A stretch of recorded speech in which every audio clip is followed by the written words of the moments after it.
buenos días. Buen día. Bueno, eh, vamos a retomar un poquito donde dejamos la clase pasada. Eh, Había un par de cosas que quedaron pendientes. Me acuerdo que una de las cosas era que ustedes tenían que hacer, trabajar con la función generatriz de una gama. ¿Pudieron trabajar? ¿Tuvieron algún problema para llegar al resultado de la gama? ¿Acá alguna pregunta?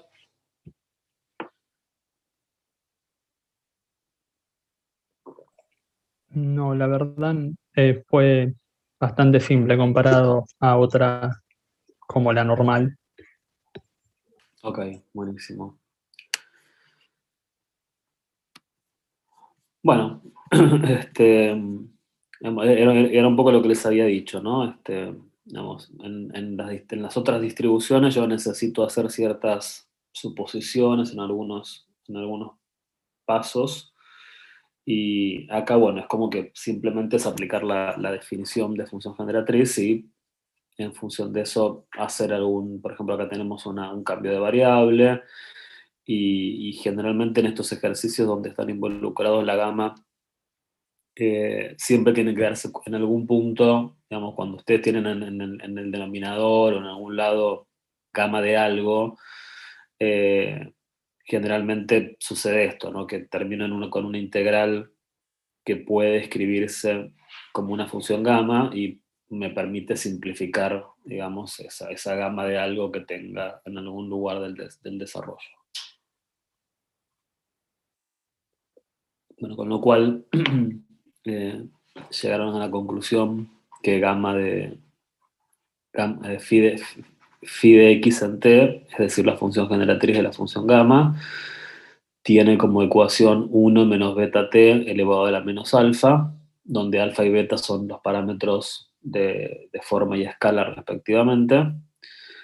Y como habíamos visto que la distribución exponencial y la distribución chi cuadrado son casos particulares de la gama, para estos valores de los parámetros, reemplazando convenientemente por alfa igual a 1 y beta en general, obtengo la función generatriz de la exponencial, y para alfa igual n medios y beta exactamente 2, obtengo la función generatriz de la distribución chi cuadrado. ¿Sí? Eh, bueno, si no hay ninguna duda. Profe, yo tengo una consulta con eso, porque había un punto en la práctica que usaba otra función generatriz para la exponencial y da otro resultado. O sea, cuando yo derivo eso, hago el primer momento, me da beta, como la esperanza de la exponencial. Y en la guía daba 1/beta, y no sé por qué, no entiendo. No debería darte eso. A ver. Usaba, a ver, para ahí busco la función que usaba. Eh, Usaba como función generatriz de la exponencial beta sobre beta menos t. Y no entendía por qué. puede pasar que, no tengo la idea acá a mano, pero puede pasar que la función, que vos tengas una función de densidad definida de esta forma, ¿sí? Que la tengas como,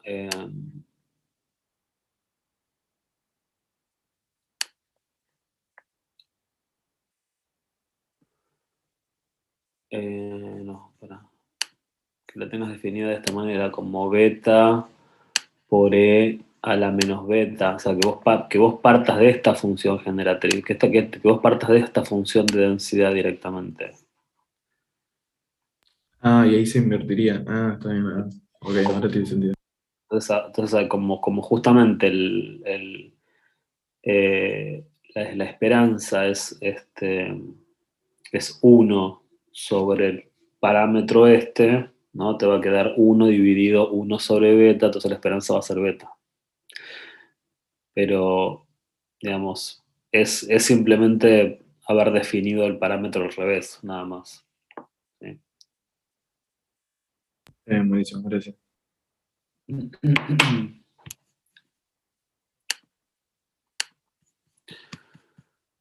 Bueno.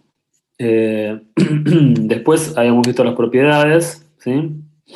Yo les había pedido que pues, vean un poquito la demostración de la primera propiedad, que es como que la más, digamos, las tres son importantes, ¿sí? Pero esta es como la que al menos le da el nombre a la propiedad, a la función, que es que la derivada de orden n, la derivada de orden n de la función generatriz evaluada en cero genera el momento absoluto de orden n, ¿sí? ¿Alguna pregunta con esta demostración? ¿Algún paso que no hayan entendido?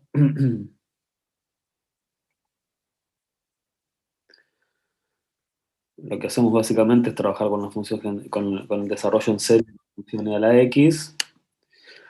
Después vemos un caso particular de este desarrollo, que sería en vez de hacer e a la x, sino hacer e a la xt, donde t es una constante que podría ser, no sé, por ejemplo, desarrollar e a la 2x en vez de e a la x, ¿sí?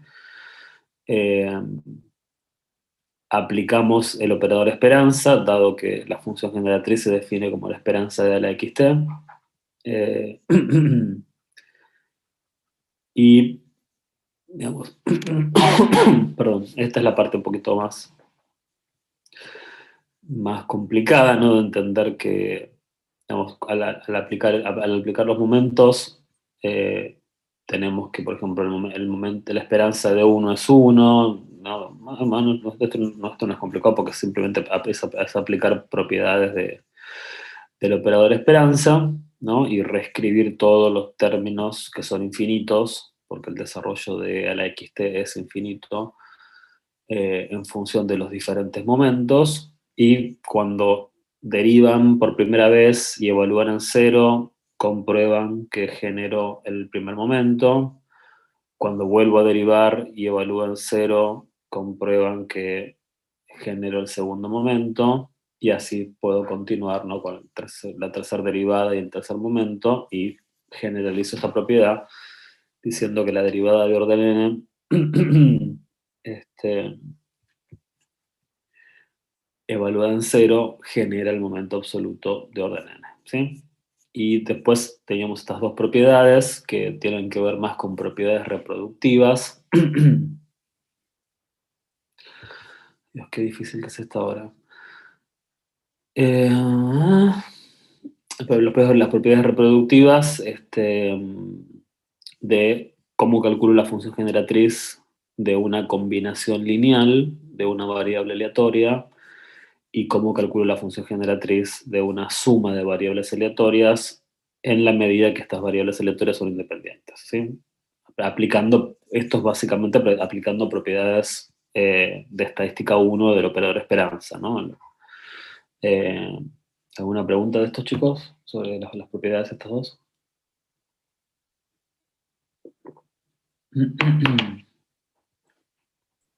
No, ninguna. Ok, bueno.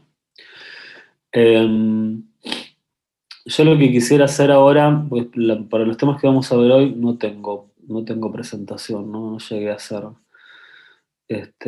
Así que vamos a tener que trabajar de otra forma.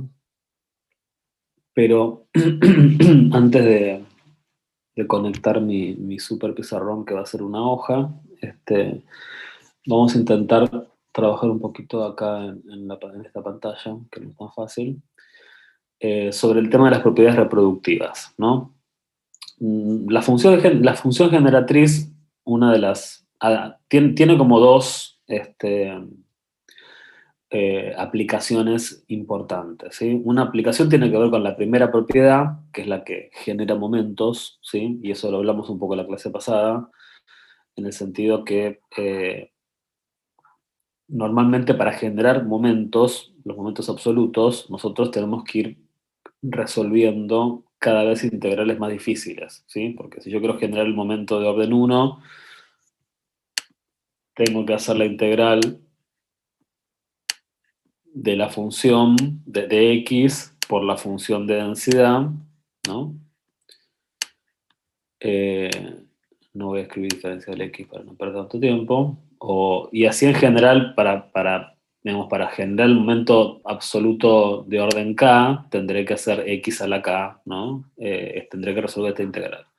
Con lo cual, a medida que yo voy, cuanto más grande es el momento, el orden del momento que quiera calcular, digamos, más complicada va a ser esta integral.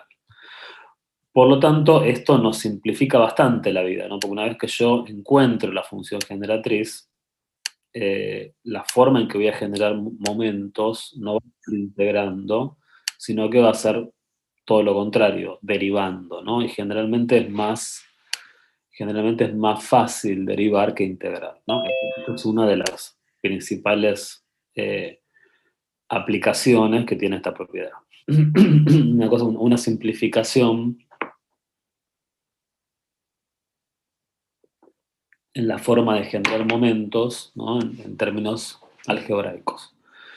Y esto va a ser súper útil cuando nos interese calcular de pronto la simetría de alguna distribución o la kurtosis, ¿no? En la guía hay un par de ejercicios para trabajar con eso, ¿no? Y en Canavo, cuando ustedes vayan leyendo, fíjense que Canavo, cada vez que presenta una distribución, al menos mírenlo esto para las 4 que estudiamos acá, fíjense que Canavos al final hace como una especie de resumen de fórmulas para cada distribución, y entre esos resumen de fórmulas aparece, ¿no? Cuál es la variedad, cuál es la kurtosis, cuál es el coeficiente de asimetría.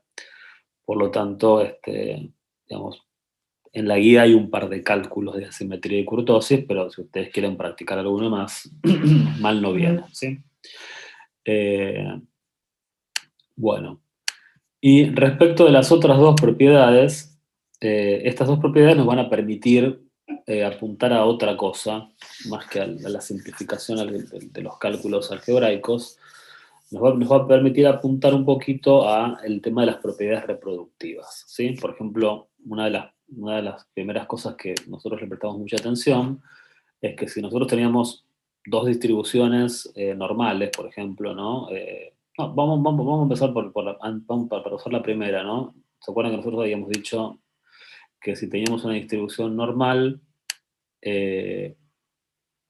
con media muy desvío sigma, habíamos dicho que una combinación lineal de esta variable, ¿qué pasaba? ¿Qué habíamos dicho? Era como resultado de otra normal. ¿Cómo no te escuché bien? Que era como resultado de otra normal. No, perdón, Martina, pero se te escucha mal. Lo que habíamos dicho era que la variable i, ¿sí? Digamos, yo puedo calcular la esperanza de i y la varianza de i, ¿sí? Utilizando propiedades de estadística 1, usando propiedades de la esperanza y de la varianza, ¿sí? Yo puedo calcularlo sin problema. ¿Qué es lo que no puedo suponer? Digamos, las propiedades de la varianza y de la esperanza tienen limitaciones, ¿no? O sea, no lo voy a escribir acá para no perder tiempo, pero la esperanza de i, ¿qué va a ser? Y va a ser a por la esperanza de x más b, o sea, a por mu más b, mientras que la varianza va a ser ¿qué cosa?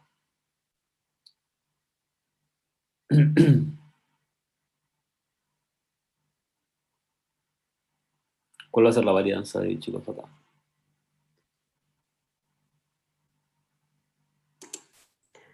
A cuadrado más la varianza de x de y, ¿verdad? A cuadrado por la varianza de x, ¿sí? A cuadrado por la varianza de x. Porque la varianza de una constante es 0 y porque acá hay un por, ¿sí? O sea que esto sería a cuadrado sigma cuadrado, ¿no? Si yo quisiera calcular la varianza de... O sea, no es un problema encontrar la esperanza y la varianza. Lo que sí es una pregunta importante es cuál es la distribución de i, ¿no? ¿Cómo se distribuye i? Y nosotros, ¿qué dijimos cuando estudiamos la distribución normal? Que i va a tener un comportamiento normal, ¿sí? Que la combinación, la forma normal la forma de la distribución se conserva a través de una distribución normal, a través de una combinación lineal. Esto no sucede para todas las distribuciones, ¿sí? O sea, yo esta pregunta me la tengo que hacer para una binomial, para una Poisson, para una gamma, ¿sí? Esas preguntas se las dejo un poco a ustedes para que las piensen. Pero la pregunta es, ¿cómo justifico, ¿no? Que ya vimos que no hay ningún problema para justificar la esperanza y la varianza, porque eso tiene que ver con propiedades de estos dos operadores, ¿sí? Pero la pregunta es cómo justifico que la variable aleatoria i se comporta de manera normal. Y lo voy a justificar a través de la función generatriz. ¿Por qué? Porque, fíjense esta propiedad que me dice que la función generatriz phi de i en t es e a la bt más phi de a por x en t, ¿sí? Entonces, si yo quiero encontrar justamente en este caso la función generatriz de la función generatriz de i, ¿sí? Para lo que les acabo de plantear, que es una combinación lineal de una normal, si aplico esta fórmula, estamos trabajando con las mismas letras, ¿no? Suponiendo que a es el número que multiplica la variable y b es el término constante, esto va a ser e elevado al término constante t por phi de x en at, ¿no? Pero acuérdense que mi phi de x en t, o sea, la función generatriz de la variable x, la variable inicial, nosotros estudiamos la clase pasada que esto era e a la mu t más un medio sigma cuadrado t cuadrado, ¿no? Esta es nuestra función generatriz de una distribución normal, esto lo vimos en la clase pasada. Pero acá yo no necesito phi de x en t, necesito phi de x en at. Recuérdense que esto es lo que yo dije en la clase pasada. Lo que vamos a hacer es vamos a hacer una transformación de esta función, ¿sí? Para los que se acuerdan o no se acuerdan, cuando vos, este tipo de transformación, es decir, multiplicar al argumento de la función por un número, ¿sí? ¿Alguien sabe qué efecto provoca en términos de la forma de la función? ¿Qué efecto provoca hacer esto?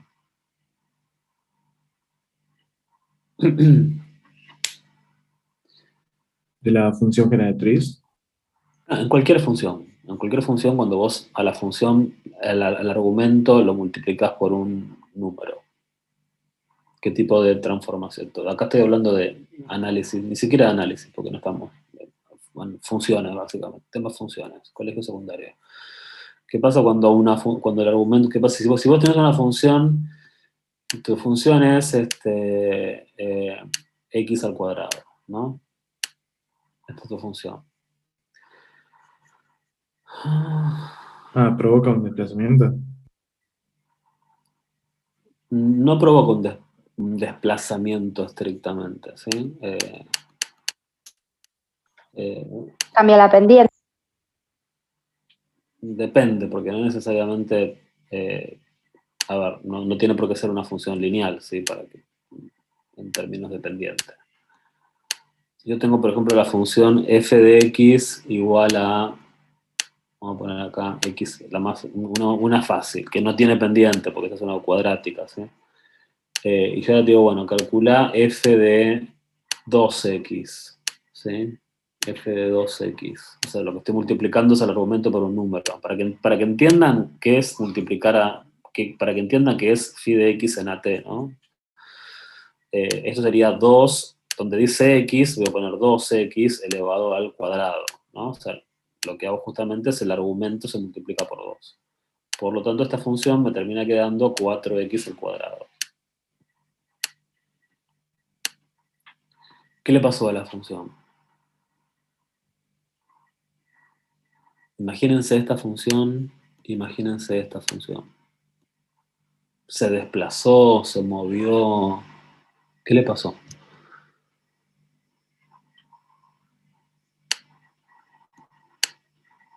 Bueno, una pregunta para que piensen, chicos, esto, ¿no?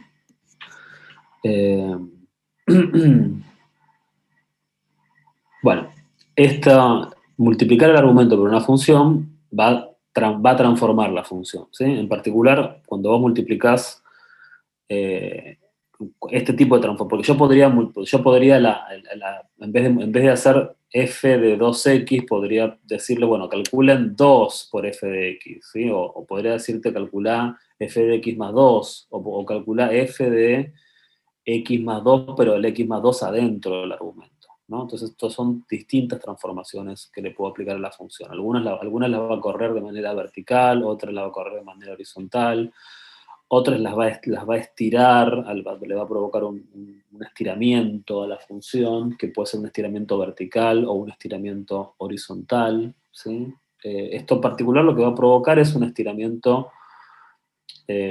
Vos tenés una función, ponele que tengas una función cuadrática de este tipo, ¿no? Es esta la que tengo acá arriba, la que tenés acá abajo. ¿Qué les parece que le pasó a esta función?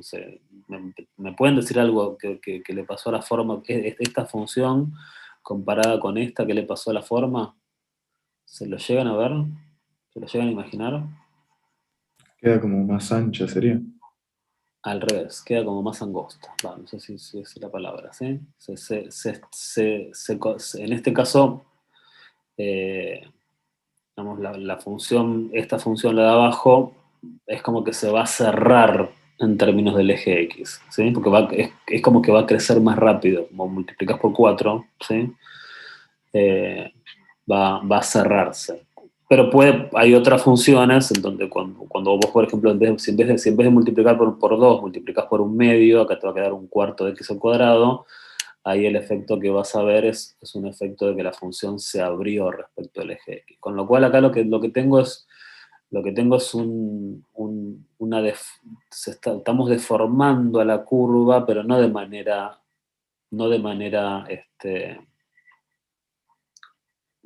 vertical, sino de manera horizontal, ¿no? Digamos, cuando me refiero de manera horizontal, es que le estamos aplicando una deformación a la curva en este sentido, ¿sí? Bueno, tiro esto como para que no les quede tan en el aire el tema sí, igual este, es un poco más profundo, esto no hay que dedicarle más tiempo pero no es un tema que tenga que ver con nuestra materia. Entonces, ¿qué estaba diciendo? Ok, bueno, entonces yo tengo que calcular phi de x en AT, ¿sí? O sea que básicamente, o sea, yo se los puedo dar esto como una receta de cocina, pero en definitiva lo que quiero que entiendan que le está pasando a la función generatriz es esto, no es una transformación. Entonces, ¿qué es phi de x en AT? Y bueno, es reemplazar AT en donde diga t en la función original generatriz, ¿no? Entonces esto va a ser e a la mu por AT, porque ahora acá decía mu t, pero ahora estoy haciendo esta transformación que es donde dice t le pongo AT, más un medio, más un medio, sigma cuadrado, t cuadrado, pero ya no es t cuadrado, ahora va a ser AT cuadrado, ¿sí? Esto va a ser AT cuadrado. Bueno, fíjense que si yo paso en limpio esto que acabo de hacer acá, ¿no? E a la bt por e a la mu por at más un medio sigma cuadrado at cuadrado, ¿no? Si es producto de potencia igual base, los exponentes se suman. Tratemos fíjense que yo acá tengo un término que tiene t, tengo otro término que tiene t, podría asociar estos dos términos. Bueno, finalmente me va a terminar quedando e a la... Acá voy a sacar factor común de estos dos términos, ¿sí? Voy a sacar factor común t, o sea que me va a quedar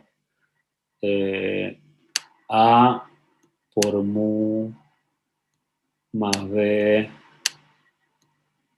a la t por t, ¿no? Factor común t. Y el otro término no es digamos, el otro término va a ser simplemente esto porque no tengo un término t cuadrado, ¿sí? Para asociar. Más un medio sigma cuadrado a cuadrado t cuadrado. ¿no? Entonces, si yo les pregunto esta función generatriz, ¿no? ¿A qué forma representa? Fíjense que ustedes tienen E a la algo por T más un medio algo por T cuadrado. Bueno, este algo, que está acá, que multiplica la T, es mi nueva, esto responde a una forma normal, porque justamente tengo E a la un número multiplicado por T, más un medio de un número multiplicado por T cuadrado. Eso responde a esta forma, ¿no? E a la mu T, o sea, un número por T, más un medio de un número por T cuadrado. O sea que esto juega el rol de mi nueva media, o sea, este juega el rol que iría acá, ¿sí? Y esto que tengo acá, y esto que tengo acá juega el rol de mi nueva varianza. Que esto para mí no era ninguna sorpresa, porque yo ya sabía que la esperanza de X iba a ser A por mu más B, ¿sí? Eso yo lo sabía ya. Y sabía que la varianza iba a ser sigma cuadrado a cuadrado, con lo cual esto no nos sorprende. Lo que nos permite demostrar lo que nos permite demostrar la función generatriz no es justamente la media y la varianza. Nos permite mostrar la forma que tiene la distribución con la cual se comporta la combinación lineal que es la X, que es la Y. ¿Se entendió?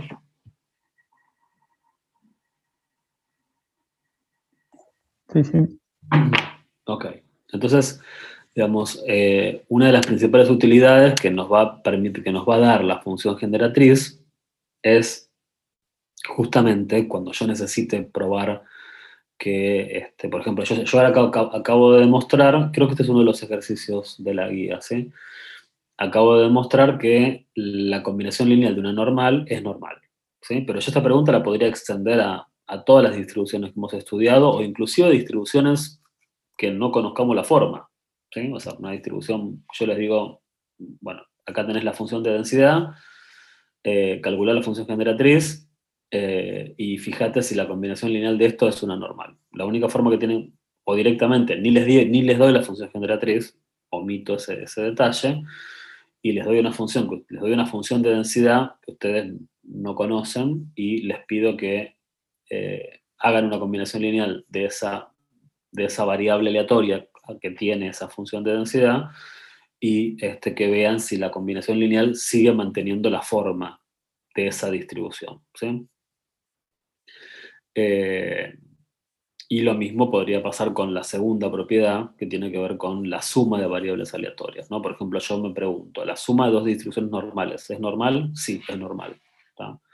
Pero eso hay que probarlo en general. ¿De qué manera lo pruebo? Y usando justamente esto, ¿no? Usando la propiedad de que la suma, la función generatriz de la suma de dos variables aleatorias viene del producto de las funciones generatrices. Pero esta pregunta yo podría extenderla a, bueno, si yo sumo dos distribuciones de Poisson, ¿eso sigue siendo Poisson? Sí, la respuesta es que sí. La suma de dos distribuciones de Poisson es Poisson, pero necesito probarlo a través de, digamos, yo lo puedo probar en particular, digamos, para dos distribuciones de Poisson con lambda 3 y lambda 5, pero si lo quiero probar en general, para cualquier caso, ¿sí? Necesito recurrir a la función generatriz. ¿Tá? Bueno, eso tienen un par de ejercicios en la guía, pero lo que a mí me interesa, voy a borrar todo, ¿eh? A mí lo que me interesa en este punto es que ustedes entiendan la utilidad de las propiedades, ¿no? Digamos, estas dos propiedades me van a servir para explorar las propiedades reproductivas de las distribuciones y esta propiedad me va a servir para generar momentos, ¿sí? Cuando necesite usarlos. Bueno, ¿alguna pregunta, chicos? ¿O doy por terminado el tema de función generatriz?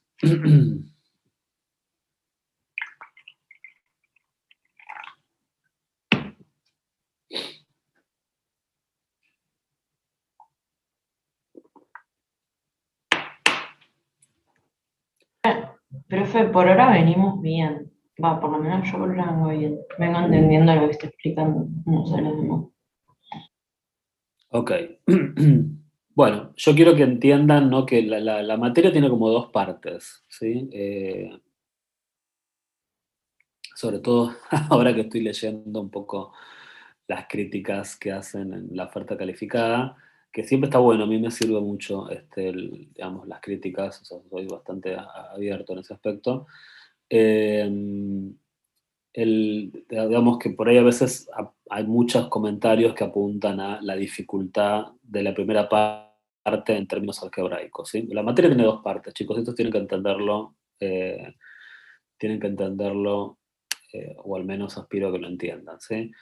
Eh, hay una primera parte muy algebraica, que les va a dar la base, a ustedes. Hay dos materias que les van a sentar las bases algebraicas del resto de su carrera, ¿no? Una es Estadística 2 y otra es Matemática para Economistas, ¿sí? O sea, cualquier actuario necesita tener una fuerte base algebraica, eh, para poder encarar la batería de materias algebraicas que tienen por delante, ¿sí? Entonces, si ustedes no tienen un buen manejo algebraico, en algún punto van a pagar esas consecuencias, ¿sí? Con lo cual, la primera parte de la materia tiene ese objetivo, que ustedes se lleven, en términos estadísticos, porque yo no me meto con temas de matemática para economistas, pero sí en términos estadísticos, que se lleven herramientas, ¿no? Para entender determinados procesos matemáticos de manera,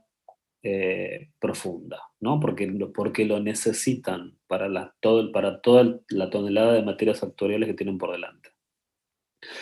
Y la segunda parte de la materia, que es la parte, a partir de, digamos, básicamente de la unidad 5, diría yo, las últimas tres prácticas, que son muy intensas en términos de test de hipótesis, de regresión, de análisis de la varianza, y son muy intensas en términos de cálculos numéricos, ¿sí? O sea, eh, acá las cuentas tienen que darte perfectas, no te pueden dar, bueno, me equivoqué, redondeé mal, ¿no? Acá no existe redondear mal, porque tienen herramientas,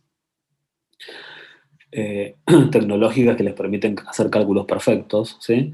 La segunda parte de la materia les va a dejar las bases para que ustedes puedan encarar econometría, y el análisis econométrico que hagan de ahí en adelante de una manera sólida, ¿sí? Eh, si ustedes no tienen esas bases, ¿no? Tanto algebraicas, como de herramientas, econométricas, en algún punto tendrán que sentarse a estudiar, en algún punto de la carrera tendrán que volver a estudiar todo esto, digamos, o tendrán que, qué sé yo, cruzarse con cátedras donde las cosas sean... Pero es imposible que pase eso, ¿sí? O sea, no, pueden cruzarse con una materia que más o menos hay determinados temas que se ven por arriba, pero no te vas a cruzar con todas las materias o sea, eso no existe, ¿sí? Entonces, este es un esfuerzo que ustedes tienen que hacer en estas dos materias, ¿sí? En Estadística 2 y en Matemática para Economistas tienen que desarrollar, si es que no lo tienen, por ahí vienen de buenos, por ahí hay gente que viene con muy buena base, ¿sí? No solamente de Estadística 1, de análisis, sino inclusive buena base del secundario, y bueno, esto les será más simple. Pero no podemos evitar la parte algebraica en esta materia, ¿sí? En Estadística 1 sí, o en Estadística para Administradores también, digamos, no pasa nada, ¿no?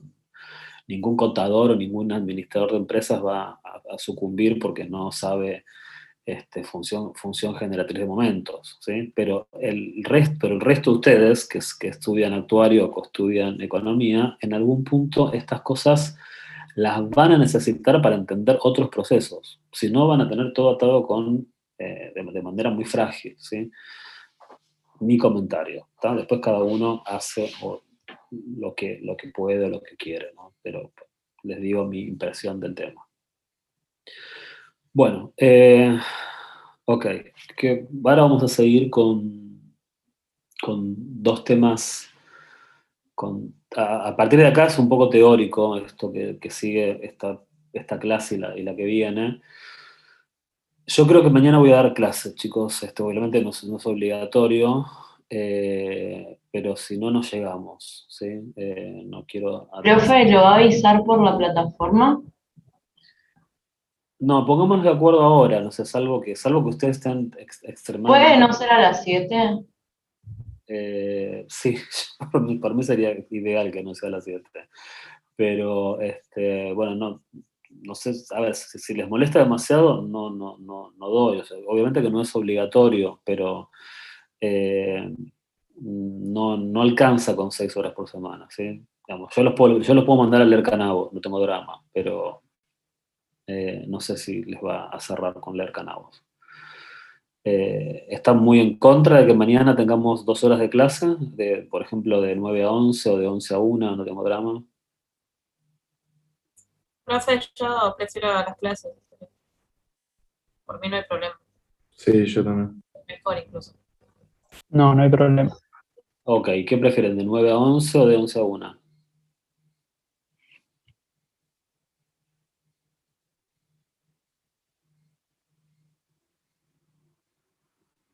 De 9 a 11 estaría bien. Bueno, ok. Entonces vamos a conectarnos de 9 a 11 como para completar algún temita más. Porque en lo que queda de la clase no voy a llegar a todo lo que tenemos que ver, ¿sí? Eh, bueno, igual es muy teórico todo esto, lo que viene, ¿no? Digamos, hasta que arranquemos con estimadores, que la idea es arrancar con estimadores el lunes. Con lo cual, les repito, ¿no? O sea, esta parte que es muy teórica, digamos, no son cosas que yo estas no son demostraciones que yo voy a tomar en los exámenes, ¿sí? Eh, pero son cosas que ustedes necesitan saber, ¿tá? Entonces, ahí es donde cada uno hace la elección de hasta qué punto le presta atención o no le presta atención. Bueno, necesito conectarme de otra manera, así que me va a tomar esto 2 o 3 minutos conectarme. Aprovechen para hacerse un café o algo.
Bueno, lo que tienen que hacer ahora es buscar una segunda pantalla que diga Carlos López, ¿sí? Y lo que tienen que hacer es hacer doble clic sobre esa pantalla para que se maximice, ¿sí? Y ahí van a poder ver una hoja en blanco que va a jugar de pizarrón. No sé si lo llegan a ver eso. Sí, se ve. Bueno.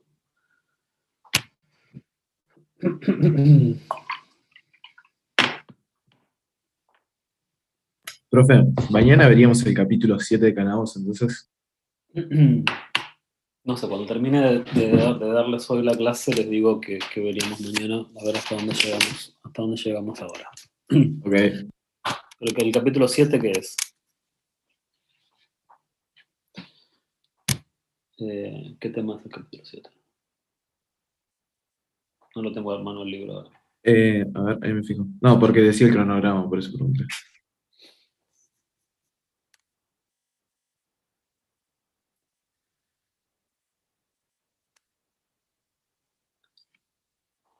Rafa dice muestras aleatorias y distribuciones del muestreo. Sí, seguramente eso y un poquito de, no sé si voy a llegar a dar hoy función de variable aleatoria, ¿sí? Lo que vamos a ver ahora es lo que se conoce como teorema central del límite, ¿sí? Que es un tema que seguramente en estadística 1 lo escucharon hablar. Eh, ¿Alguien se acuerda de qué se trataba el teorema central del límite?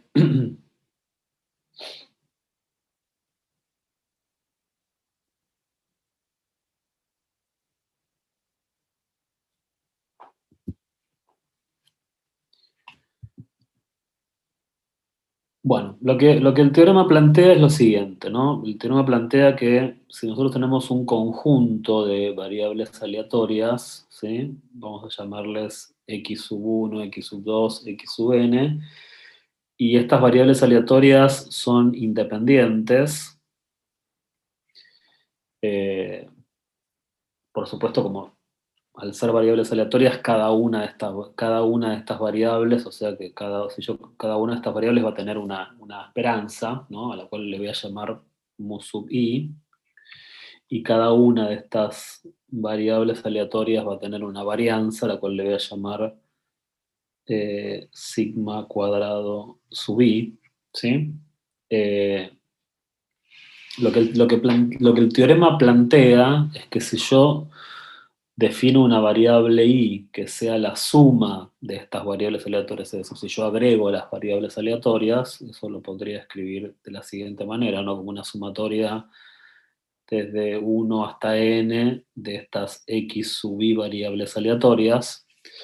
Lo que el teorema plantea, la propiedad, es que si de alguna manera estandarizo esta agregación de variables, es decir, si yo a esta sumatoria de variables aleatorias le resto la sumatoria de todas las medias y a esto lo divido por la raíz cuadrada de la sumatoria de todas las varianzas, bueno, todas las varianzas serían la sumatoria de todas las sigma cuadrado i, ¿sí? Lo que obtengo es una distribución normal estándar en la medida que la cantidad de variables aleatorias que estoy sumando sea grande, ¿sí? Esto es lo que plantea el teorema. ¿No? Repito, en condiciones muy generales, para un conjunto de variables aleatorias, donde cada una tiene su media y su varianza, si planteo, ¿sí?, la suma de estas x sub n variables aleatorias, esta operación entre las variables aleatorias, que en definitiva es una especie de estandarización, porque a la variable suma le resto la suma de todas las medias y a esto lo divido por la raíz cuadrada de la suma de todas las varianzas, ¿sí? ¿Se acuerdan que cuando hablamos de estandarización, vos restabas la media y dividías por el desvío, ¿no? Bueno, esto es una especie, por eso digo es una especie de estandarización, porque lo que resto es la suma de todas las medias y divido por la raíz cuadrada de la suma de todas las varianzas. Bueno, el teorema central del límite lo que plantea es que bajo estas condiciones, ¿sí? Esta variable, que es una especie de estandarización, tiene un comportamiento normal para una gran cantidad de variables aleatorias, ¿sí? Por eso dice para n tendiendo a infinito, ¿sí? Nosotros vamos a ver que en general para procesos en donde cuando yo trabaje ya con 30 o más variables aleatorias, vamos a ver que el comportamiento es prácticamente normal, ¿sí? Pero no es también depende mucho de cuál es el comportamiento de las variables aleatorias con las que estoy trabajando, ¿no? A veces este comportamiento puede observarse más rápido o puede observarse más lento, ¿no? Pero en general no importa el comportamiento del conjunto de variables, lo que se observa es que cuando ya para una cantidad de 30 variables, el comportamiento se muestra muy normal, ¿sí? De todas maneras, esta versión del teorema central del límite es una versión muy general. Inclusive en algunos libros ni siquiera van a ver que está planteada de esta forma, ¿sí? En muchos libros directamente lo que se plantea es una versión más, es un caso particular del teorema central del límite, ¿sí? Que en definitiva es el caso que nos interesa a nosotros desde el punto de vista de la teoría del muestreo, ¿sí? Porque, y este teorema es lo que le da, o sea, si bien la distribución normal tiene una súper relevancia en términos de que es una genialidad por la forma que tiene y por los parámetros, ¿no? En sí es un ente matemático muy eh, interesante, ¿no? Y, vamos, algo que se le ocurrió a Gauss muy, muy, muy increíble. Esta propiedad, este teorema, es lo que le termina de dar una relevancia aún más importante, porque esta es la base de la teoría de la estadística inferencial, ¿sí? O sea, sin esta herramienta, sin este paso entre lo que es la teoría de probabilidades y lo que vamos a generar a partir de acá, que es la teoría del muestreo, en base a poder trabajar con muestras aleatorias, digamos, el pase entre una cosa y la otra digamos, el edificio se construye en base a este teorema, ¿no? Si este teorema se llegase a caer, se derrumba toda una estructura estadística, ¿sí? O sea, por eso esto es lo que le termina que dar una grande relevancia a la distribución normal. Pero nosotros vamos a estudiar una versión más simplificada del teorema, una versión más específica, en donde yo no voy a ser tan general con el conjunto de variables aleatorias del punto de partida, ¿sí? No voy a trabajar con variables aleatorias independientes, sino que voy a trabajar con variables aleatorias independientes, ¿sí? También, pero además le voy a agregar una condición que es idénticamente distribuidas, ¿sí? O sea, voy a trabajar con variables aleatorias independientes e idénticamente distribuidas. Es decir, no sé, voy a trabajar con todas distribuciones de Poisson, con media 5, o voy a trabajar con todas distribuciones binomiales, con n10 y p 0,2. Voy a trabajar siempre con el mismo tipo de variable aleatoria. Eso es lo que se refiere al idénticamente distribuido, ¿sí? Esto puede parecer en términos de supuestos, bueno, cuál es el sentido, ¿no? ¿Para qué me va a servir suponer que las variables son idénticamente distribuidas? Y también alguno se preguntará cuál es la lógica de ese supuesto, ¿no? Digamos, cuál es el realismo de ese supuesto. Bueno, eso lo discutiremos un poco después, pero primero hagamos la construcción matemática, ¿sí? Y en esta construcción matemática nuestras variables aleatorias van a estar idénticamente distribuidas. ¿Qué consecuencias tiene esta suposición, ¿no? Sobre el teorema general?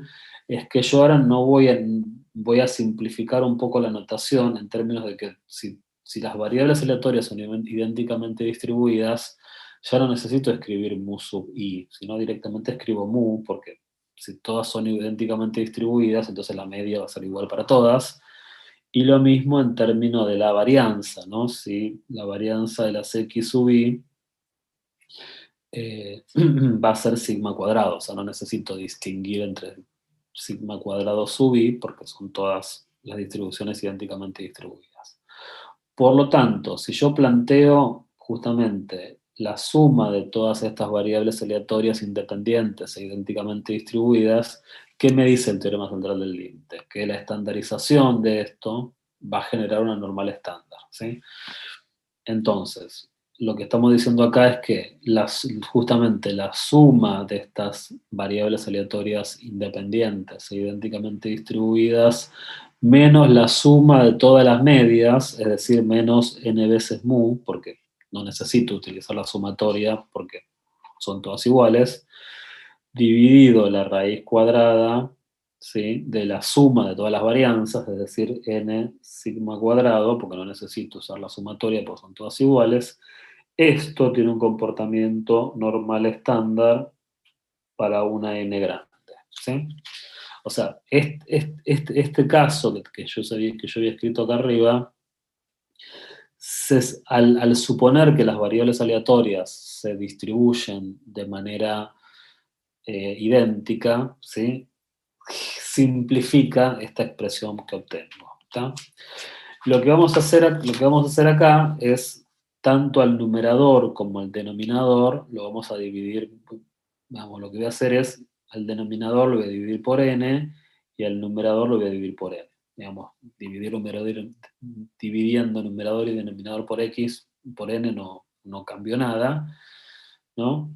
Y fíjense que si hago eso, me va a quedar esto, ¿no? Me va a quedar la sumatoria de las x sub i dividido n, menos mu, y acá me va a quedar, si esta n la introduzco en la raíz, me va a terminar quedando, y además tengo raíz cuadrada de sigma cuadrado, creo que queda claro que me va a quedar sigma sobre la raíz de n, ¿sí?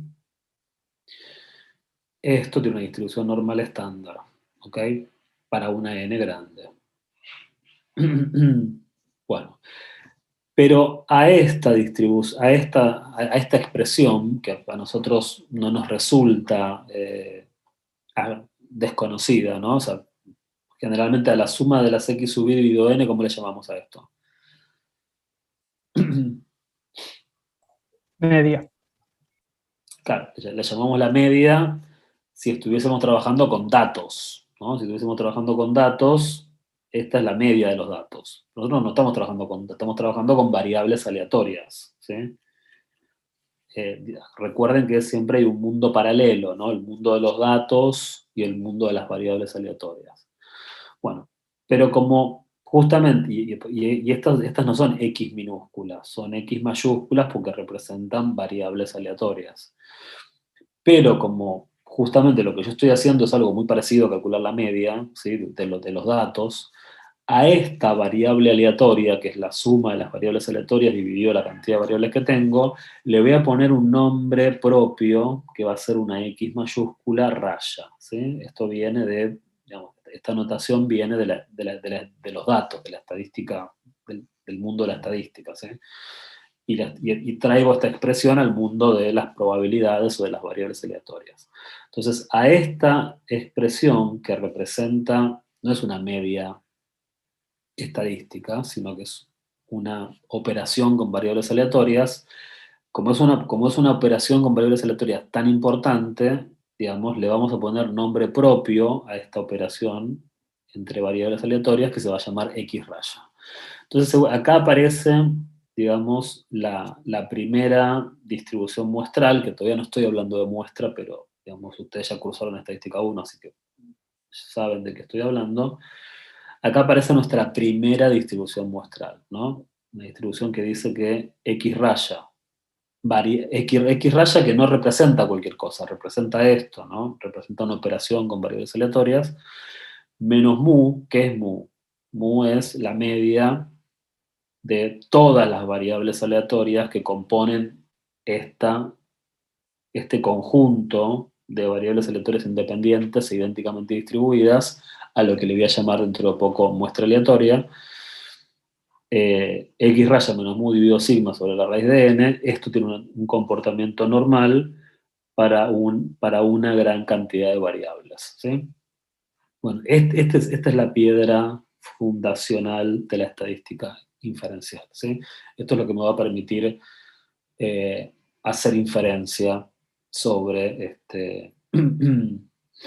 sobre muestras aleatorias, ¿no? Porque yo lo que estoy diciendo es, bueno, no importa con qué tipo de variables aleatorias esté lidiando, ¿sí? En la medida que yo esté lidiando con variables aleatorias donde pueda considerar que se mantenga la independencia y que todas sean del mismo tipo, ¿sí? Digamos, que tengan el mismo comportamiento, cuando yo amontone todas esas variables, o sea, cuando yo las agregue, ¿sí? El comportamiento agregado de las variables puede modelarse con una distribución normal estándar, ¿sí? Y esto tiene esto tiene consecuencias muy fuertes sobre la teoría del muestreo, ¿no? Porque básicamente cada vez que nosotros diseñamos un experimento estadístico, cuando diseñamos una técnica de muestreo, lo que hacemos es salimos a la población de datos a los cuales no tenemos acceso de manera completa, porque es muy difícil tener acceso al total de la población, a veces es imposible, porque la población todo el tiempo cambia. Si imagínense, si ustedes quieren tener acceso a todos los precios de la economía, los precios cambian todo el tiempo, ¿no? Hay productos que entran al mercado, productos que salen, productos que aumentan de precio o bajan de precio a causa de diferentes razones que pueden ser las funciones de producción o pueden ser inclusive factores externos como la inflación, lo que fuese. El mercado de precios es un mercado que nunca tendríamos acceso de manera completa, ¿sí? Por lo tanto, nunca podríamos estudiarlo como algo en términos de que tengo acceso a la población completa. Por lo tanto, lo que voy a hacer es, voy a tomar una muestra de ese mercado de precios y voy a estudiar esa muestra y después diré, bueno, ok, en base a esta muestra puedo calcular determinados índices. Pero, ¿cuál es la aplicación que tiene esto en esa población a la cual yo no tengo acceso, ¿sí? Bueno, si yo puedo diseñar una manera de encuestar a esa población, en donde yo garantice la independencia de los datos, es decir, por ejemplo, yo voy y le pregunto a alguien en una encuesta, una pregunta, que la respuesta que me da esa persona no afecta a la respuesta que vendrá después o afecta a la respuesta que vino antes, o sea, que haya independencia entre las distintas respuestas. Es decir, dicho de otra manera, donde yo pueda garantizar que cualquier elemento de la población tenga la misma chance de entrar en la encuesta, más allá de que entre, pero yo garantizo que todos los individuos de la población tienen la misma chance de entrar, ¿no? Es como si yo, por ejemplo, quiero hacer una encuesta a los estudiantes de la facultad y solo voy a encuestar a la mañana, ¿no? Encuesto de 7 de la mañana a 11 de la mañana. Bueno, no estoy garantizando que toda la población de la facultad está en igual chance de entrar en la muestra, ¿sí? Porque la encuesta está diseñada de tal manera que estoy dejando afuera a un montón de gente. Entonces, ahí estaría quebrando la independencia del muestreo. ¿Y qué quiere decir esto de idénticamente distribuido? La población tiene una distribución, los datos tienen una distribución, tienen un comportamiento probabilístico, estadístico, ¿sí? Comportamiento que probablemente yo no tenga conocimiento. Puede ser que sí, puede ser que no, puede que lo conozca un poco más, que lo conozca un poco menos. Pero la idea es que cada vez que yo voy y le pregunto a un integrante de la población, que puede ser un precio, que puede ser una persona, no importa, cada vez que yo voy y tomo un elemento de esa población y le hago una pregunta, le puedo preguntar qué edad tenés, cuántas materias cursás, cuánto ganás, cuál es tu precio, si es un precio de la economía. Cada vez que le pregunto y obtengo la información que estoy buscando, lo que estoy haciendo es reproducir la distribución de la población, porque ese dato es parte de esa población. Entonces, para mí, cada vez que yo voy y hago una pregunta, cada una de esas preguntas es una variable aleatoria que reproduce la forma de la población, ¿sí? Y como yo estoy, justamente como son esas preguntas que yo hago son independientes, no se afectan unas con otras, lo que genero es un conjunto de observaciones que son independientes entre sí y que cada una reproduce a la población de la cual parte, de la cual proviene. ¿Se entiende la idea? No es una idea tan simple, ¿sí? Pero tampoco es tan complicada. ¿Se entienden cuál es el objetivo de lidiar con, digamos, de plantearnos la necesidad de un conjunto de variables aleatorias que son independientes e idénticamente distribuidas? ¿Ven por dónde viene la mano? Yo no lo vi tan simple, pero cuando agarre la teoría capaz que termine de entenderlo. Ok, no sé, ¿alguien más o menos lo enganchó la idea o no?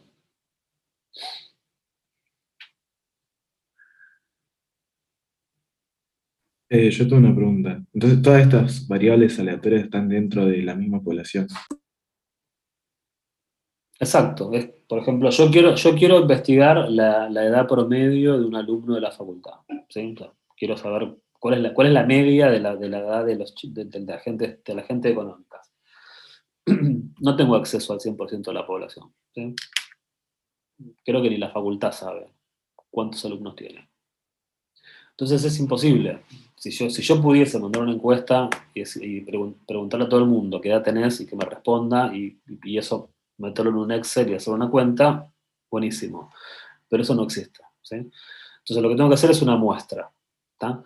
Pero cada vez que yo voy y le pregunto, primero tengo que garantizar la independencia. La independencia es que yo necesito un método de muestreo es un tema que tendremos que discutir después, ¿no? Necesito un método de muestreo que me garantice que todos los elementos de la población tengan la misma chance de entrar en la muestra. Eso no significa que van a entrar, porque no sé, la facultad, no sé, tiene, qué sé yo, 50.000 alumnos, yo no voy a encuestar 50.000 alumnos, voy a encuestar 500, ¿sí? Pero yo tengo que diseñar una encuesta en función de las características de la población. Podrá ser un muestreo simple, un muestreo sistemático, podrá ser un muestreo estratificado, un muestreo por conglomerados. Eso deberán estudiarlo más aparte, ¿no? El tema del método del muestreo adecuado para una población depende justamente de las características del experimento, ¿no? Pero si yo tengo que, en este caso particular, quiero investigar cuál es la edad promedio de uno de la facultad. Bueno, lo que corresponde ahí es un muestreo estratificado, ¿sí? Puedo trabajar con estratos en términos puedo decir, bueno, dividamos al día en 3 turnos, no sé, turno mañana, turno tarde, turno noche, ¿sí? Bueno, y tratemos de encontrar, de ver qué porcentaje, tratemos de decidir de qué porcentaje de alumnos asisten a cada turno en función de las estadísticas que tengamos de inscripción, ¿no? ¿Dónde hay más alumnos cruzando? ¿A la mañana, a la tarde, a la noche? Bueno, habrá que ver, ¿no? El departamento de alumnos tendrá que dar un porcentaje en términos de inscripción, como para yo decir, bueno, si tengo el 30% de los alumnos a la mañana, mi muestra tendrá que incluir un 30% de preguntas en el turno de la mañana, ¿no? Y si tengo el 50% de alumnos cursando a la noche, bueno, tendré que, de la muestra que tome, voy a tener un 50% de gente de encuestas que vengan del turno de la noche. y si tengo un 10% de gente usando la tarde, es lo mismo. Entonces, primero tengo que garantizar la independencia, ¿sí? Ahora, una vez que garanticé la independencia de los datos, cada vez que yo voy y le pregunto a una persona qué edad tiene, esa persona potencialmente, como pertenece a la población de la facultad en términos de edades tiene una distribución, ¿sí? Entonces, como yo le estoy haciendo a cada una de estas N personas la misma pregunta, cada una de estas N personas reproduce la distribución de la variable aleatoria, ¿sí? Es una observación de esta variable aleatoria que yo la considero poblacional.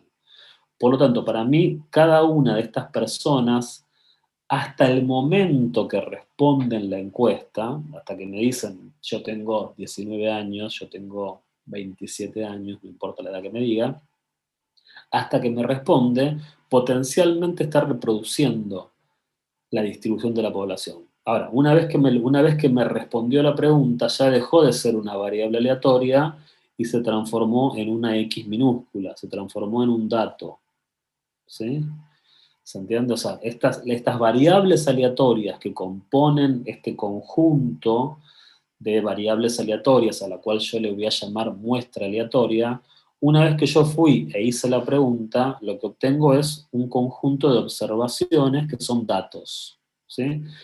Entonces, fíjense de vuelta, vuelve a aparecer el doble, ¿no? Los universos paralelos. Los datos y las variables aleatorias. Pero estas variables aleatorias no son cualquier cosa. Estas variables aleatorias son idénticas, porque están reproduciendo una misma característica de la población de interés. Esta población de interés tiene muchas características, tiene edades, tiene cantidad de materias que cursa por cuatrimestre, tiene sueldos, o sea, hay gente que trabaja, hay gente que no trabaja, tendrá sueldo cero, hay gente que trabaja y tendrá un sueldo part-time, hay gente que trabaja full-time, o sea, esta población es muy heterogénea, pero yo tengo una característica que es cuánto gana cada uno, ¿sí? O cuánto no gana cada uno. Pero también tengo la característica cuánto mide cada uno, cuánto pesa cada uno, qué edad tiene cada uno. Entonces, una vez que yo defino la variable aleatoria, en este caso edad de la persona, cada vez que yo hago esta pregunta a una persona que entró de forma independiente en la muestra, cada una de estas variables aleatorias reproduce la población y se lo puede considerar una variable aleatoria que está idénticamente distribuida a la población. ¿Se entiende la idea? Sí, digo mejor. Sí, ahora me quedó un poco más claro. Gracias, profe. Bien. Bueno, no es una idea tan simple de construir, ¿sí? Lleva tiempito procesarla, tampoco es tan complicada, pero vamos, no. Repito, esto tiene que ver con ustedes vieron, o a medida que avancen en la carrera y cursan materias más vinculadas con las teorías, ¿no? De cómo se encaran las teorías, van a encontrarse con la discusión de cuán realistas deben ser los supuestos que tiene una teoría, ¿sí? O sea, ustedes podrán cuestionar el realismo de estos supuestos, ¿sí? Pero el tema no es cuestionar los realismos. Justamente el tema no pasa por ahí, no pasa por cuestionar el realismo de los supuestos, sino por qué. A ver, ¿por dónde les parece que pasa?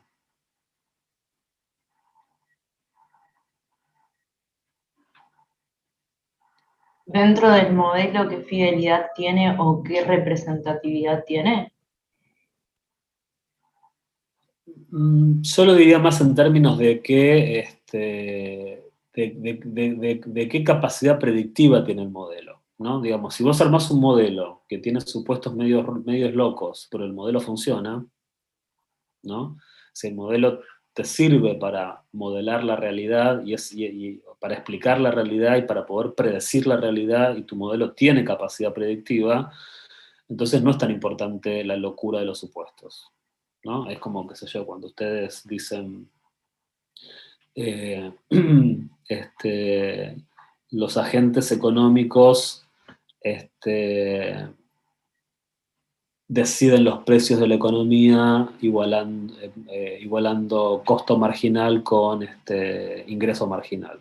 ¿A ustedes les parece que es un supuesto lógico ese? La gente anda por la economía maximizando beneficios en la cabeza todo el tiempo de manera perfecta. No, pero el supuesto ese no sirve dentro del sistema ese.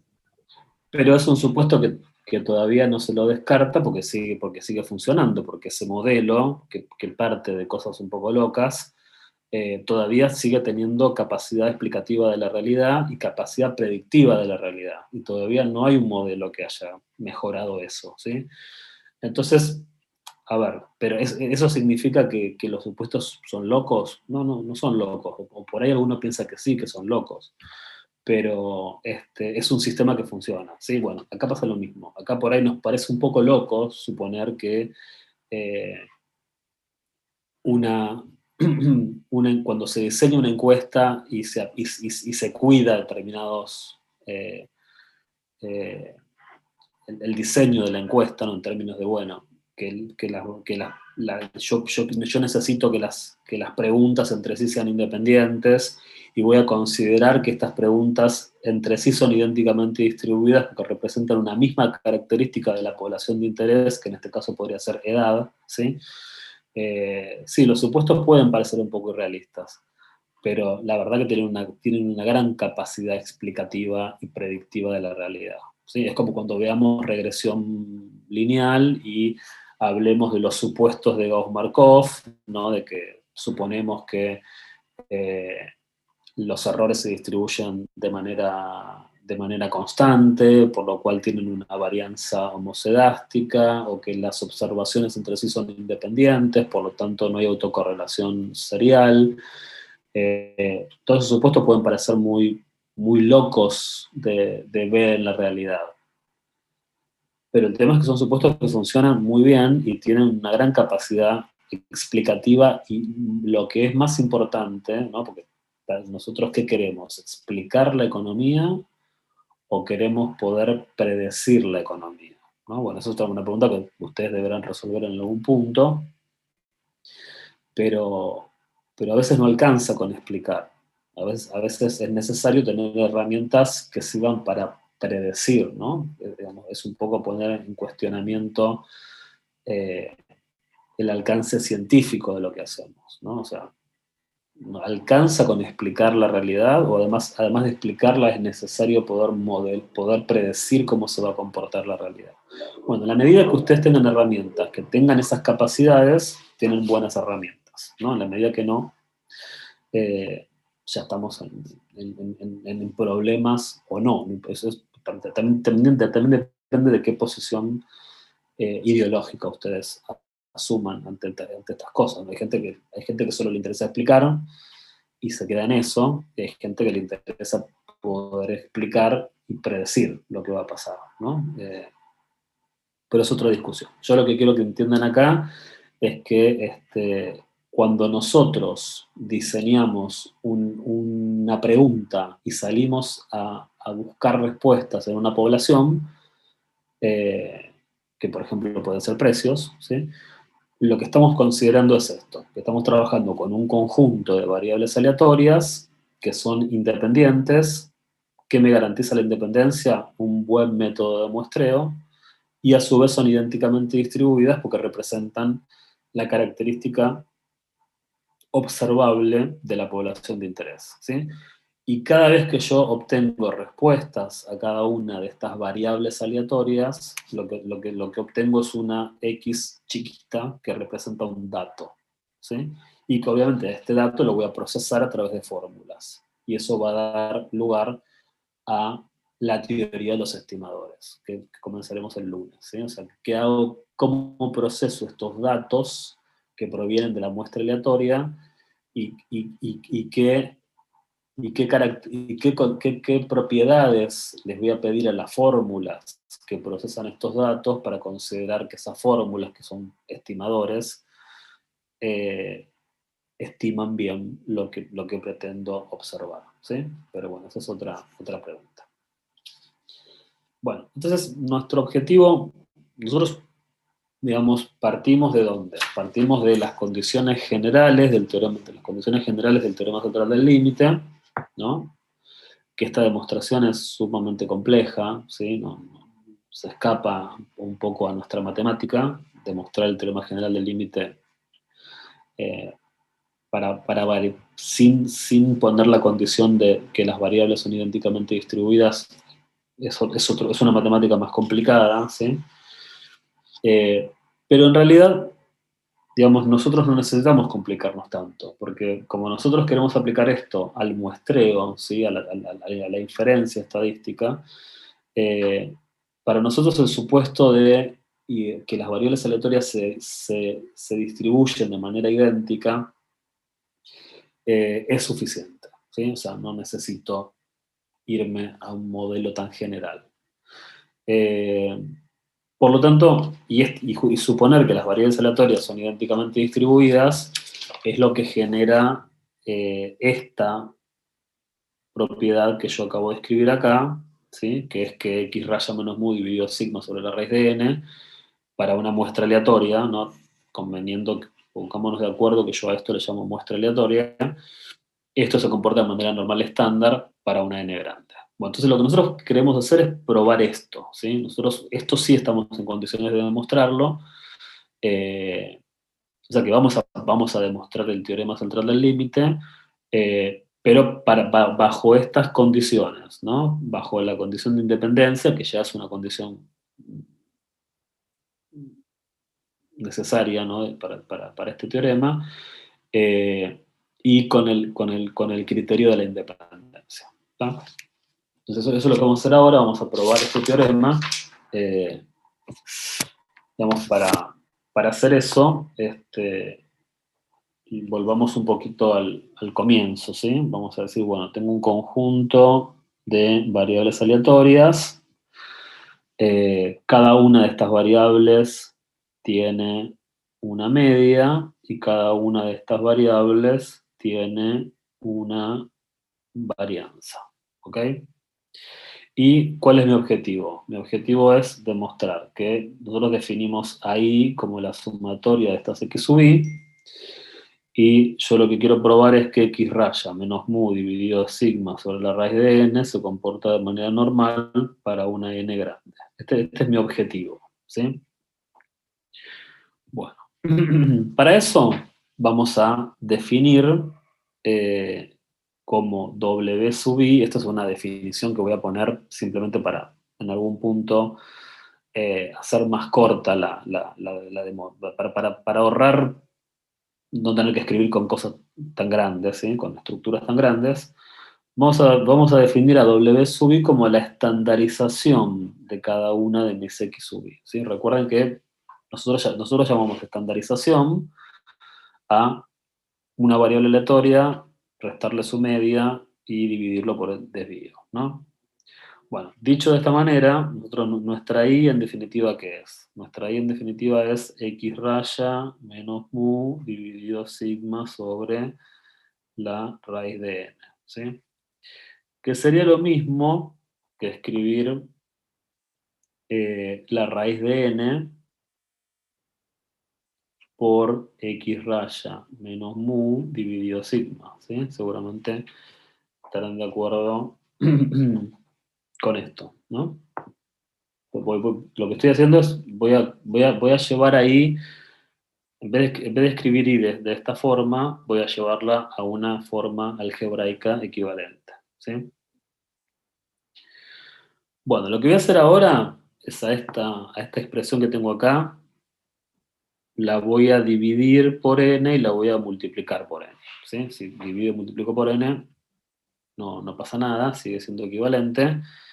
Estarán de acuerdo que la raíz de n dividido n es lo mismo que 1 sobre raíz de n, ¿sí? Y si esta n la distribuyo con el numerador, ¿sí? Esto es lo mismo que escribir n por x raya menos n por mu, todo dividido sigma.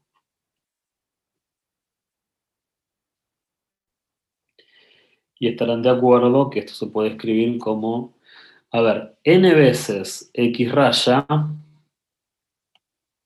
recuerden cómo habíamos definido x raya, ¿no? X raya era la sumatoria de las x sub i dividido n. Por lo tanto, estamos de acuerdo que n veces x raya es lo mismo que la sumatoria de todas las x sub i, ¿sí? Menos n veces mu dividido sigma. ¿Hasta acá estamos bien?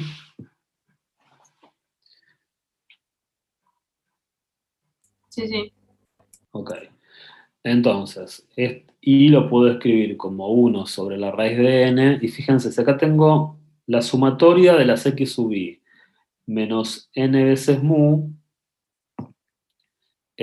también podría escribirlo de la siguiente forma, ¿no? Podría escribir la sumatoria de las x sub i menos mu dividido sigma. ¿Sí? O sea, puedo... no, porque también esto yo podría escribirlo como la sumatoria de las mu desde 1 hasta n, ¿no? En vez de escribir n veces mu. Por lo tanto, digamos, utilizo una sola expresión de sumatoria que afecta a las x sub i a la mu. ¿Está bien? ¿Se entendió hasta acá?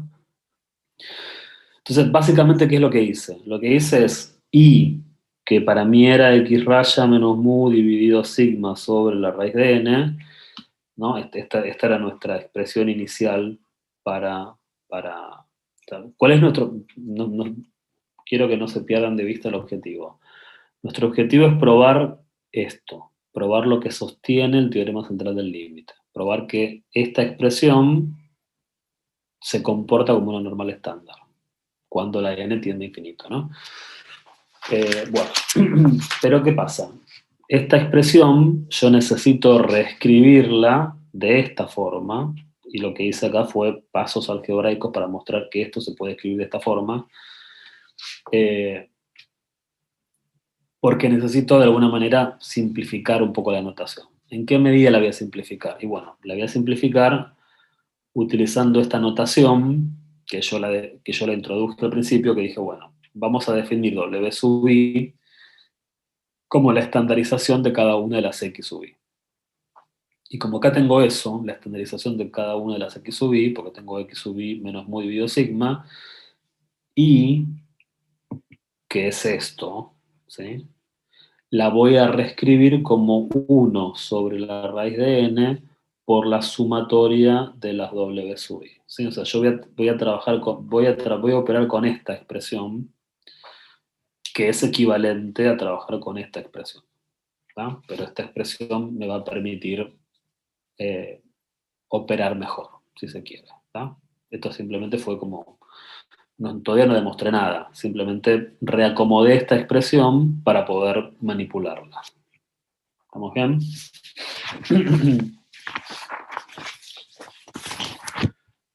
Bueno. Simplemente o sea, cuando yo escribo esto, ¿no? En definitiva lo que yo estoy escribiendo, quiero que entiendan, porque yo ahora le voy a aplicar algo a esto para que sea un poco más entendible. En definitiva lo que yo estoy haciendo es 1 sobre la raíz de n por w sub 1, más 1 sobre la raíz de n por w sub 2, más bla bla bla, hasta que hago 1 sobre la raíz de n por w sub n. O sea, que como yo estoy trabajando con un conjunto de variables aleatorias, lo cual se llama muestra aleatoria, ¿sí? Y cada una de estas x sub i, yo la proceso a través de la w sub i, ¿sí? O sea, y en definitiva es una suma de n términos, ¿no? Tengo n términos, en donde cada término es 1 sobre la raíz de n por w sub i. Pero por W sub 1, por W sub 2, por W sub n. Pero como las X sub i son idénticamente distribuidas, las W sub i también son idénticamente distribuidas. ¿Está? Bueno, entonces, ¿qué voy a hacer ahora? Lo que vamos a hacer ahora es, nos va a interesar calcular la función generatriz de esta i, de esta variable i, ¿no? O sea, lo que quiero hacer es phi de i en t. Me va a interesar encontrar la función generatriz de esta variable.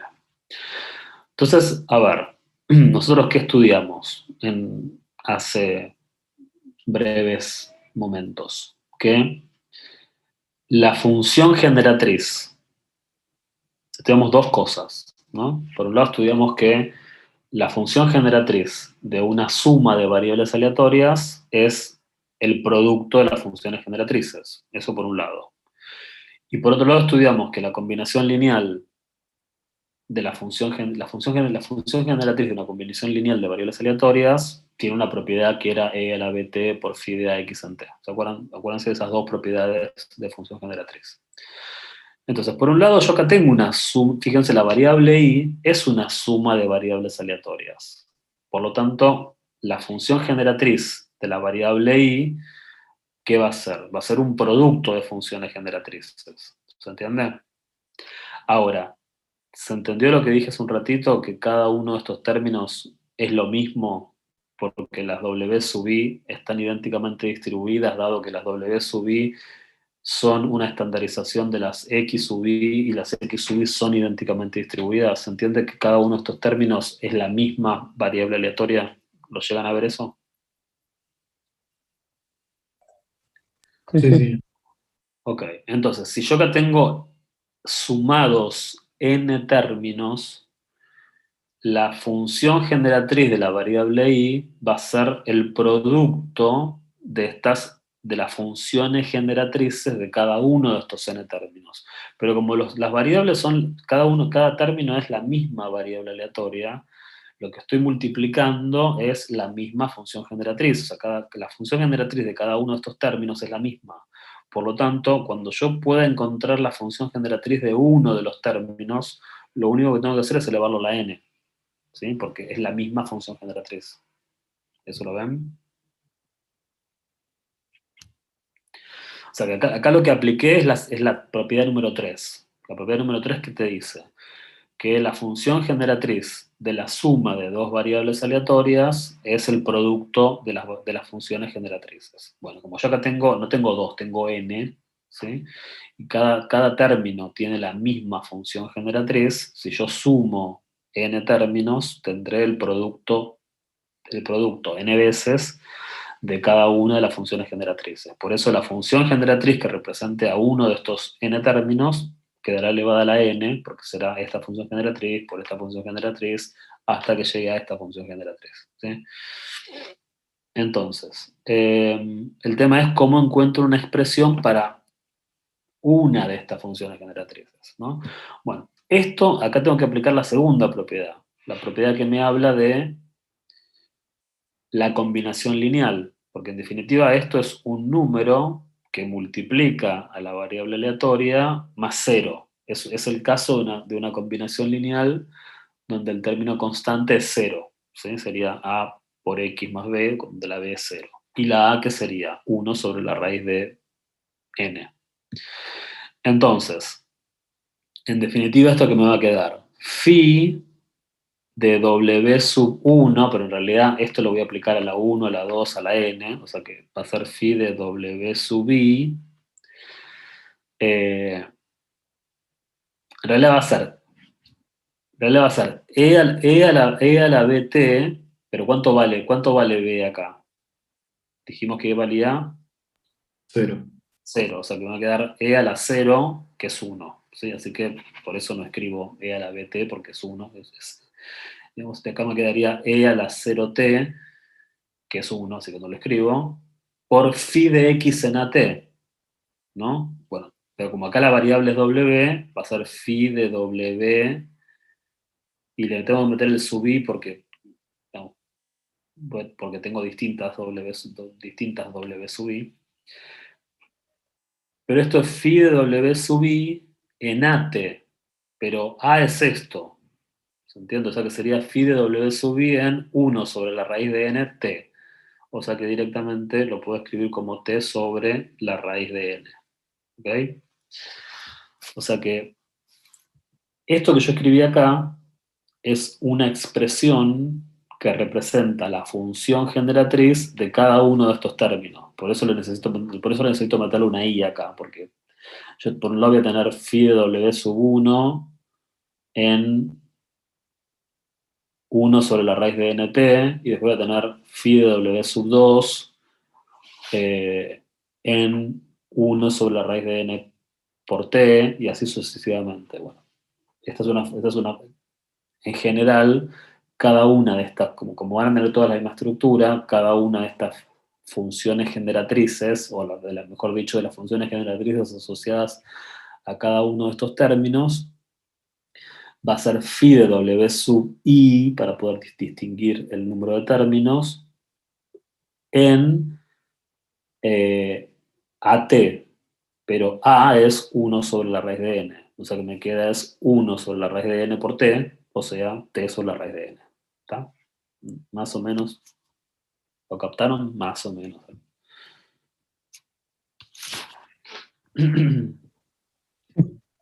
Sí, más o menos, pero sí. Ok. Entonces, phi de i en t, ¿sí? O sea, esto es la... ahora yo tengo phi de w sub i, o sea, lo que estoy trabajando con la función generatriz de...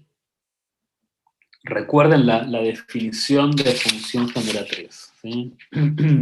La función generatriz de momentos es de la variable aleatoria x, que es la esperanza de e a la xt. ¿Está? Entonces, esta es la definición de función generatriz. Entonces, si esta es la función generatriz, en definitiva estarán de acuerdo que esto está elevado a la n, eso dejémoslo, pero miremos lo que está dentro del corchete.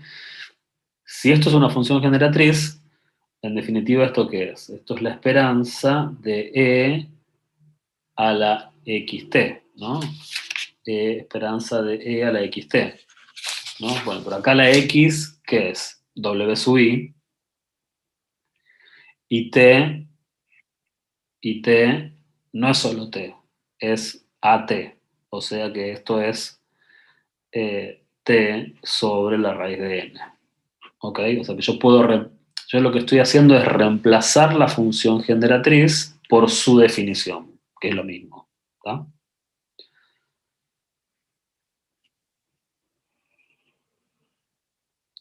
Y ahora, esto, si más o menos vieron lo que tenían que ver para la clase de hoy, lo van a entender. Trabajemos con el desarrollo en serie de la función. Yo ya sé que la función e a la x, ¿sí? ya vi el desarrollo de e a la x, vi el desarrollo de e a la x. O sea, nosotros vimos en una clase el desarrollo de e a la x. Después yo les pedí que ustedes vean el desarrollo de e a la xt. ¿Sí? Bueno, ahora lo que voy a hacer es voy a hacer el desarrollo en serie de esta función, ¿sí? De e a la w sub i t sobre la raíz de n. Bueno, esta función desarrollada en series, ¿sí? Nos va a quedar 1 más t sobre w sub i dividido la raíz de n más t cuadrado w sub i al cuadrado sobre 2 veces la raíz de n al cuadrado, o sea, 2n, ¿sí? Más t al cubo w sub i al cubo dividido 3 veces la raíz de n al cubo, ¿no? Que sería n a la 1 medio al cubo, n a la 3 medios, y así sigo porque esto es un desarrollo infinito. ¿Ok? ¿Captan la idea? Acuérdense que esto era 1 más x al cuadrado dividido 2 más x al cubo dividido 3 factorial más bla bla bla. Esto era 1 más xt sobre...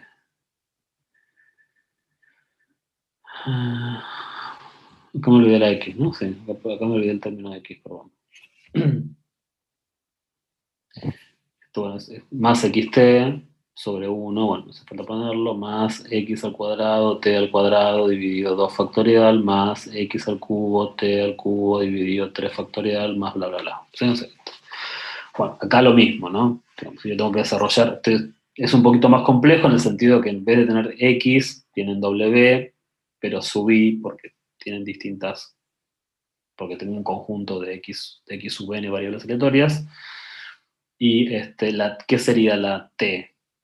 Bueno, la t no viene sola, la t viene con la raíz de n incorporada. ¿Sí? Más o menos enganchan el desarrollo en serie de esto. ¿Y cuál sería ahí el enésimo término? Sería t a la n por w sub i a la n sobre... Ah, bueno, está bien, pero después sigue, ¿no? Vos tenés t a la n por w sub i a la n dividido n factorial por n, acá lo voy a escribir por la raíz de n elevado a la n, ¿sí? O sea que esto sería n a la 1 medio a la n, sería n medio, si querés, ¿sí? Más bla bla bla, porque el desarrollo es infinito. ¿Está bien? Sí, está bien. Bueno. Bueno, pero ¿qué pasa? A ver, este es el desarrollo en series de esta expresión. Pero yo, ¿qué le tengo que calcular a esta expresión? Como yo estoy buscando phi de i en t, yo a este desarrollo en serie le tengo que aplicar el operador esperanza y después elevarlo a la n.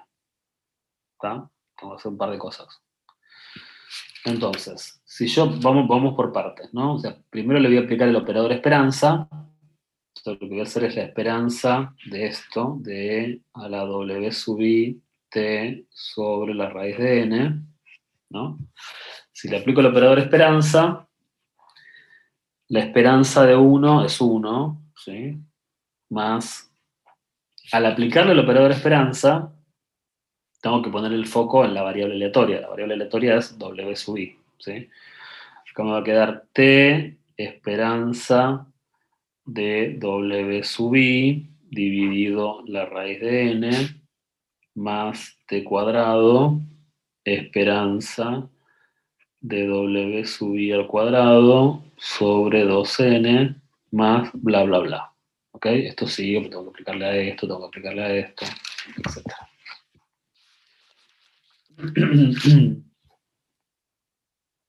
Bueno, yo acá quiero que piensen un poquito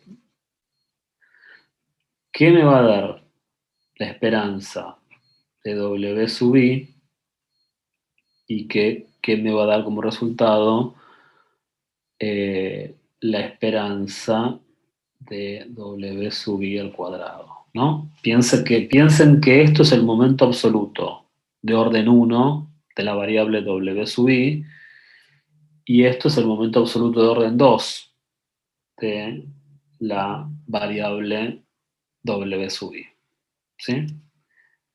Piénsenlo un minuto esto y traten de procesar todo lo que puedan, ¿sí? En un minuto mientras yo me caliento un café. Ya son 9 menos 5, no me caliento nada, perdón.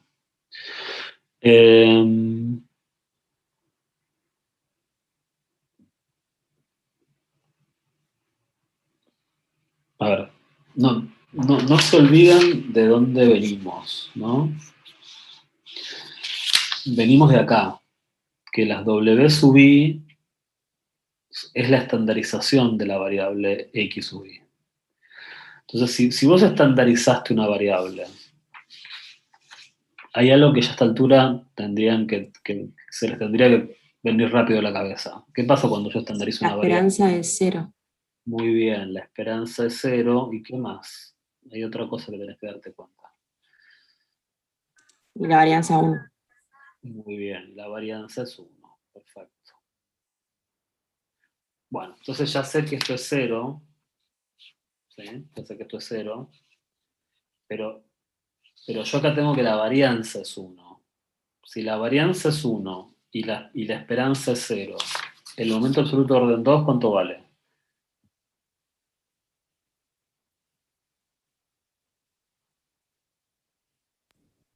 1. 1, muy bien. ¿Por qué? Porque la varianza es el momento absoluto de orden 2, ¿sí? Más el momento absoluto de orden 1 al cuadrado. Por lo tanto, si esto es el momento absoluto de orden 2, vale 1, ¿ok? ¿Sí? Bueno, entonces,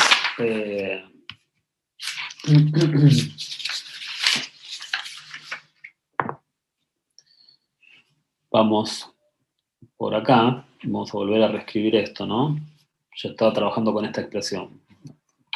Por arriba, estaba trabajando con esta expresión. La esperanza de E a la W sub IT dividido la raíz de N. Entonces la esperanza de esto, ¿sí?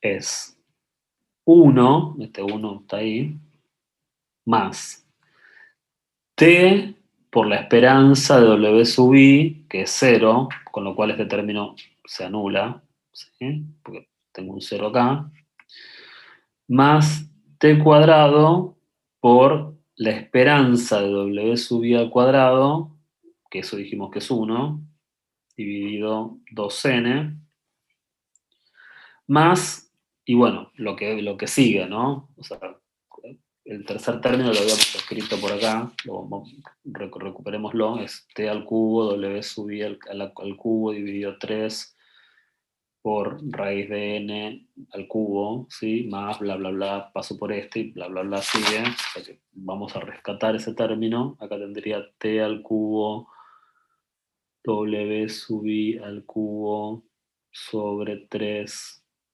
n a la 3 medios, más bla bla bla, hasta que en algún momento voy a llegar a t a la n, w sub i a la n, dividido n por n,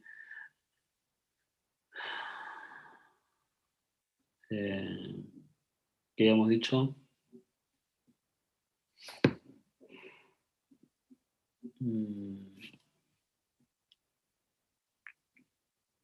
N a la 1 medio a la n. Eso sería a la n medios, ¿no? Ah, perdón, no se está viendo. N factorial acá, ¿no? N factorial por n a la n medios, y esto sigue, ¿está? ¿Estamos de acuerdo? Sigue. Bueno. Pero, a ver, volvemos un poquito para atrás. Nosotros que habíamos dicho que phi de I en T era esta esperanza elevada a la n. ¿Ok? Entonces, vamos a dejar acá, ¿sí? Voy a dejar escrito esta expresión y mañana la continuamos, ¿sí? En definitiva, phi de I en T, que es lo que yo quiero encontrar, ¿sí? Es esta expresión elevada a la n.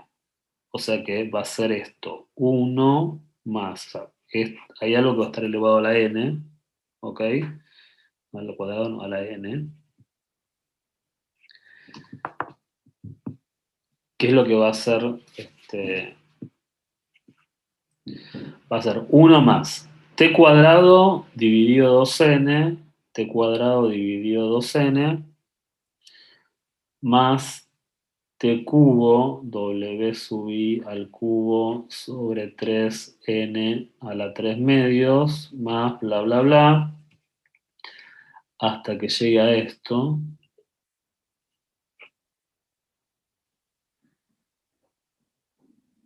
Más bla bla bla. ¿Sí? Bueno, hoy vamos a parar acá. ¿Sí? O sea, yo quiero que entiendan que ¿cuál fue nuestro punto de partida? Nuestro punto de partida fue un conjunto de variables aleatorias independientes idénticamente distribuidas, donde cada una de estas variables aleatorias tiene media mu y cada una de estas variables aleatorias tiene varianza sigma cuadrado. Y que yo definí por una cuestión de practicidad que W sub i es la estandarización de cada una de estas variables aleatorias. Y además definí que i es la suma de las x sub i. ¿Ok? Y lo que estoy tratando de encontrar es la función generatriz de i. Y hasta ahora, la expresión a la que llegué es esta, porque mi objetivo es ver de qué manera, no es de qué manera se distribuye i exactamente, sino de qué manera se distribuye, ¿qué cosa? I menos mu dividido sigma sobre la raíz de n, ¿sí? Pero bueno, eso lo discutimos mañana, ¿sí? O sea, lo que voy es, en base a este planteo, que tampoco fíjense que no son tantas cosas, ¿sí? Un conjunto de variables aleatorias idénticamente distribuidas, donde cada variable tiene su media y su varianza, y donde tengo la estandarización de cada variable, y tengo la agregación de todas las variables estas, que son los que componen la muestra aleatoria. Mi objetivo es encontrar por ahora cuál es la función generatriz de la variable agregada, ¿sí? Y por ahora llegué a esta expresión, que tengo que hacerle un par de cosas más para poder demostrar qué cosa. Para poder demostrar el teorema central del límite, que dice que la variable esta se comporta de una manera normal estándar. Pero esto todavía no llegamos a esto. Este es nuestro objetivo. Estamos en camino. Nos queda un par de pasos más. Bueno, entonces vamos a hacer lo siguiente, chicos. Mañana, sábado, nos vamos a juntar a las 9, dijimos, ¿no?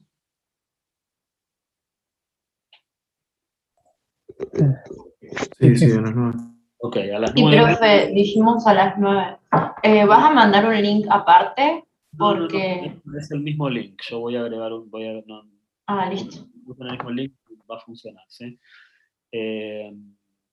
El objetivo de mañana es terminar esta demostración, ver un poquito de función de variable aleatoria y no sé si nos va a alcanzar para ver distribuciones, pero haremos lo que se pueda. Pero bueno, si nos vamos a atrasar, tampoco tampoco que nos atrasemos tanto, ¿sí? Pero si yo les pido que estas cosas las lean solos, no van a entender, esto está en Canavos, ¿sí? La demostración del teorema central del límite está en Canavos, creo que es un apéndice del libro, pero bueno, tiene una complejidad, ¿sí? Ver esto solo y en Canavos, además que no es un libro fácil de leer, tiene una complejidad que, bueno, el que lo pueda hacer solo, buenísimo, el que no, venga mañana, ¿sí? a las 9. Bueno, chicos, hasta mañana. Chao. Muchas gracias. Mañana, gracias. Mañana. Muchas gracias, profe.